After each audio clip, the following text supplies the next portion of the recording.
Alors c'est comme ça que le grand public nous appelle, mais sinon dans le métier on est connu sous le nom de parfumeur, parce que c'est vrai que c'est un petit peu réducteur de nous réduire seulement à notre organe olfactif, même si bien sûr on s'en sert dans notre métier, on réfléchit les parfums avec notre tête.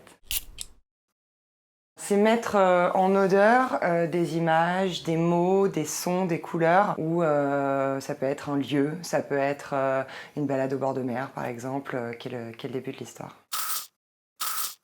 J'ai commencé par des études de médecine et en fait c'est une rencontre avec quelqu'un qui faisait une école de parfumerie, que donc j'ai fait par la suite, que j'ai eu vraiment le coup de cœur et que j'ai vraiment eu envie de faire ça. Et depuis toute petite, j'étais très sensible aux odeurs, particulièrement les odeurs de papier, de vieux livres qui sentent un petit peu la cave, les odeurs de lessive autour de moi, de mes copains d'école, mais simplement je l'envisageais pas comme un futur métier.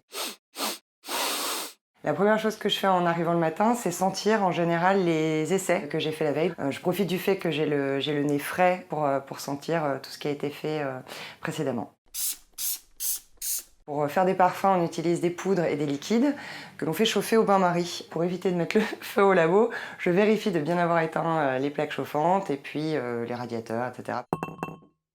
Ben, tout simplement le flacon de parfum. Par exemple, j'ai travaillé sur une marque qui faisait des flacons en céramique, dont un avait par exemple évoqué le plumage d'un cygne, qui était un des éléments justement de l'histoire que j'avais à raconter au niveau du parfum. Et donc je pense que c'est vraiment important d'avoir une certaine cohérence contenant-contenu, donc avec le flacon et le jus.